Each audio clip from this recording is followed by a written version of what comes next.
on, everybody? Welcome to today's installment of Mike's Vehicle Vlogs. I want to thank you so much for joining me today. Today is a beautiful February day. We are at about 54 degrees out here. It's pretty breezy. It's a beautiful day. And what better day could we have to do a simple repair on, yes, the Fiesta. What? We have to do something to the Fiesta for a change. So 6 years of ownership with this car, and we really haven't had to do a whole lot to it. I mean, little tiny things here and there, mostly blend door actuators, but nothing else has really failed on this car except for something that has developed recently, and it finally quit working.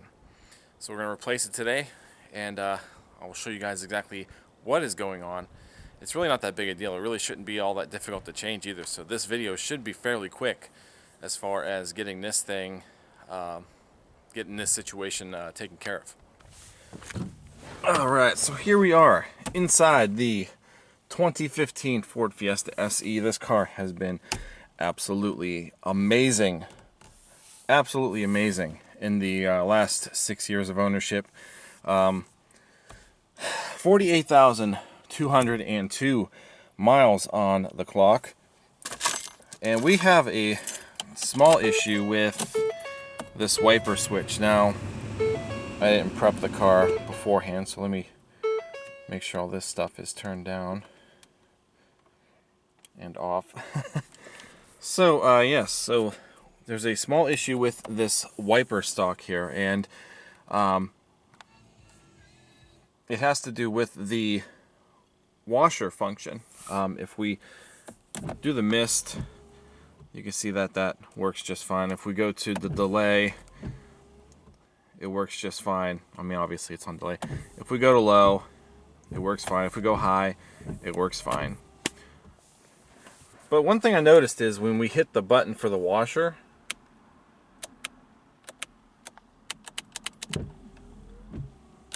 we really don't have anything going on. I moved it up to delay, sorry. Now this is something that started not too long ago. It was basically cutting out, and for a while we had washer function. If you mess with the button a little bit like this, you can get it to come on for a short time, but now there's nothing. Absolutely nothing. So what we're going to do today is we are actually going to replace that entire stock with a official Ford one, you know. A lot of you guys may be thinking, well, what if it's the washer pump? Initially, I started thinking that it was the washer pump going bad. But if the washer pump was bad, the wipers would still have been signaled to at least go through a swipe, you know what I mean? So when you hit this button, basically, I'm pretty sure, I don't have a wiring diagram, but the BCM, I think, sends, you know, power up to the switch here, and then the switch obviously will ground it out, close off the circuit back to the BCM, and the BCM, the body control module, will command the wiper motor and the washer circuits to activate at the same time, obviously giving you the washing and wiping function. We have neither. So it leads me to believe that it is the switch. Now, am I really technically throwing a part at it? I am. The only other possibilities of this for not having either one of these work is there possibly being like an open in the circuit in the wiring to the switch, or from the switch to the BCM, or the BCM itself, but I really don't think that's the issue. I really do think today we are dealing with a bad switch. Just from process of elimination, the fact that no wiping function nor washing function happens at all when we push the button. So this should be a fairly easy thing to change. This from the dealership costs about $90. This is the actual part number here. Now this is for the 4-door Fiesta. This is not the hatchback. if you have a hatchback Fiesta, your switch might be a little different because of the fact that you have a rear wiper on the 5-door, on the hatchback one. The sedan, like ours, obviously does not have a rear wiper, so your switch is probably different in one way, shape, or form. So I have it running because we have to get this top cowl off right here, and to do that we have to remove these 2 Torx screws. I don't think we have to remove the lower cover. If we do, no big deal. I'm going to try to do it with just removing the top cover first. So I brought all of my Torx screwdrivers up here because I don't remember which ones we have. That's going to be at T25. So we'll crack this guy loose here. They are small, so don't lose them. Go to the other side.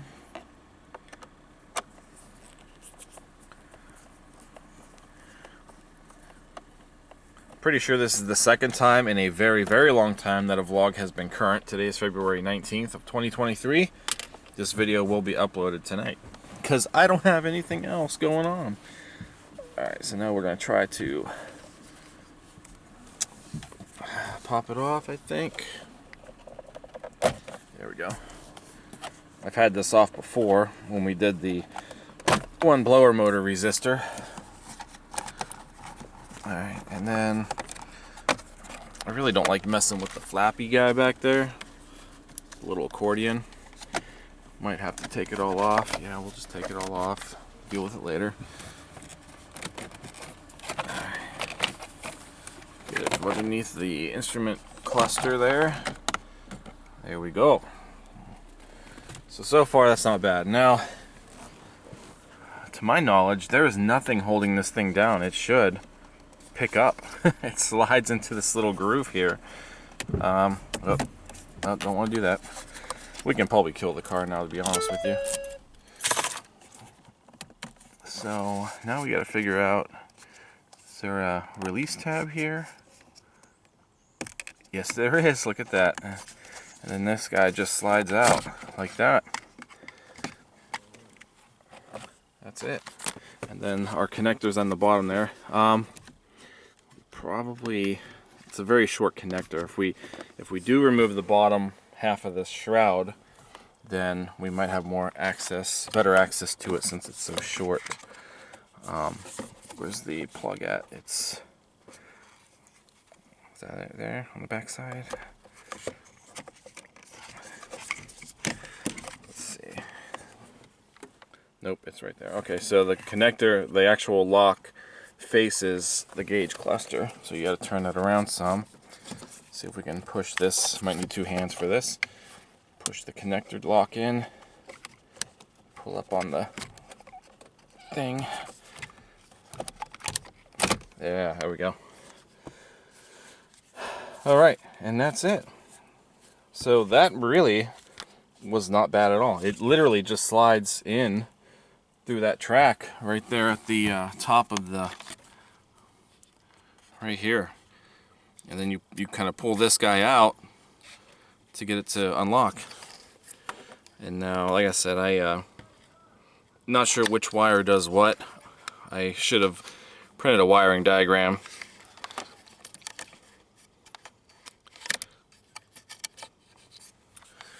If I were to try to look this up real quick, we could, you know, figure out which pins activate the wiper circuit, which one gets power and ground. We can actually use the multimeter to see if we have continuity between the 2 pins when the circuit, or when we push down on this, because if we get the right pins and we push and hold that, our meter should beep saying that the switch is either good or no good.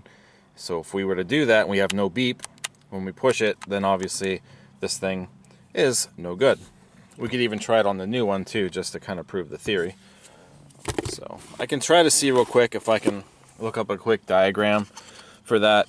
I really don't think it's necessary, but you know what? Let's just try it out anyway, just for the heck of it. Alright, so, you know, I don't work at Ford anymore, so I don't have any of my credentials to log in to get wiring diagrams, unfortunately, anymore. So I had to try to use Google, try to trust Google as best we can, and I did find a wiring schematic for the wiper washer circuit with this switch included. We found connector view. So basically, there's 10 pins in here from this direction. 1 through 5 are on the bottom, 6 through 10 are listed at the top. That second one on the bottom, which would be number 2, down here, so we're going to the right, 1 and 2, that should be where the power side comes in, and then number 6 at the top right of the screen, that should be where it goes to ground. So we'll hook up the meter, try to get the meter. I know that's a pretty tight space, so it's probably going to be a little difficult. We'll try it with this one, and then we'll try it with the new one too, and see if we can prove that this thing is indeed no good. Interesting. So the tables may have turned. Alright, so I have them hooked up. So the red one is on where the power would be coming into. The black one is on where the ground would feed. I gotta be very careful on how I move this. If we push the end of the switch here, I'll try to use my pinky.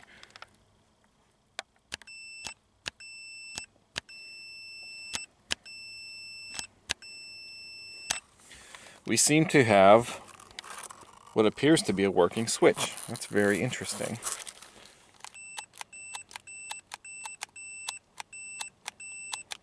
And also not good. Now there is also a chance that maybe the switch, even though it's, you know, closing the circuit, the switch for some reason may not be strong enough anymore to actually carry the complete current, you know. So all we did prove here is that the switch appears to be intact, but it's not, you know, obviously carrying enough current to get back to the actual BCM. You know, we could throw this in. I can't return it because I already opened it. So this one's probably going to go in regardless if it works or not, because, you know, I paid for it already. But we could plug it in and just see if it does work, and then that will prove that the switch here for some reason is not strong enough anymore to complete the circuit. Even though it's intact, something is not allowing the entire circuit to flow freely. So we could try it with this and see where it goes. So brand new switch here. Looks exactly like the other one. I'm just going to try to plug it in. I mean, I guess we could get it to lock in. It doesn't matter. It's going to stay in anyway. So very, very interesting situation here. Let's go ahead and get it in. Alright, so I got it sitting down on the connector here. It's locked into place. Alright. So let's put the key back in and see if we have any wiper function. Look at that, we do. Look at that. See, I had a gut feeling it couldn't be anything else. Just because the fact that the wiper and the washer pump weren't working together. So it's very strange, but that goes to show, it's actually a pretty decent lesson in the fact that just because, you know, a switch can be proven good through the use of the multimeter and testing the continuity. We did prove that the switch can close the circuit. However, for some reason, this switch cannot carry the proper amount of current. So it's very, very interesting, you know, how this, how that could work. Now, there could be some sort of resistance in the switch itself. So, I don't know. Putting the new switch in. Look at that. Ain't that something? So at this point, all we need to do is line up this tab here. Slide it on in. That's it. It's locked in place. So, mist down. Okay. Delay. Okay, delay works. Low. and high. And the wash. That was getting very dangerous driving when we actually had the winter stuff, you know, all the crap, the slush and stuff from the highway and stuff, you know. It was getting to the point where we couldn't see sometimes because everything was smeared, you know. We didn't have the washers actually working. So I'm glad that that's finally done. The switch, man. The switch is all it was. So at this point, all we need to do is get our cover back on. This is kind of a pain in a way. It slides into these notches here. I don't know if you can see. So there's these grooves on the end, and they slide into that, you know, thing on both sides. Probably gonna need both hands to do this.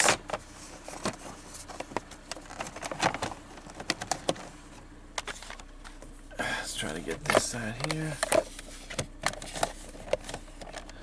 Okay, there's that. And then just gotta kind of line up the teeth and the tabs.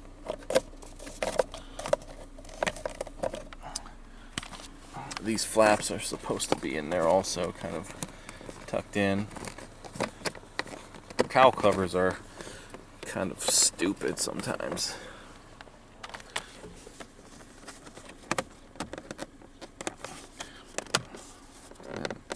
And it should click into place as such.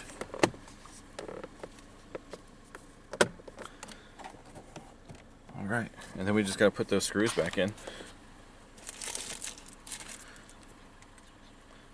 Today's modern cowl covers appear in most cases now, the ones that I have done, like on some of the Hondas even, at work. Cowl covers don't seem to be as difficult as they once were as far as like lining everything up. Where's my 25 at? Give me 1 second, guys. I lost my screwdriver. There it is. But yeah, so like the Grand Am, trying to deal with the cowl covers on the Grand Am, it's kind of a pain, you know. All right, so we'll turn to this side. Get our last screw. My gut feeling, honestly, just kept telling me it was the switch. I didn't really think that we had a broken wire anywhere. I didn't really think that we had a bad washer pump for sure. It just didn't seem right to me. I knew for some reason it had to be the switch. So I'm glad that that's fixed. And that's it. That was really pretty simple. Like I said, it was $90. Whether it turned out to be the switch or not, I was going to put it in. But also goes to show you really shouldn't throw parts at it. You should do your testing and such. But even in this case, you know, if I had tested this and that switch tested good through the you know, the continuity like it did, I probably could have gotten burned if I didn't have the new switch, because you know, that would have actually led me to do more testing to actually try to see if we had, you know, maybe continuity from one end of a wire to another, you know, actually tracking down the BCM, which I think is in here underneath the behind the glove box, I think. So that could have been a whole adventure, but we did have a new part to throw in, also known as a known good part. Threw it in there, and it works just fine. But that's it. We're done. Easy peasy. Easy peasy. Alright, so yet another tiny repair to the Fiesta within the 6 years of ownership. This is technically year 7. But still can't complain about it. We got working washers. We have working wipers still. And that's it.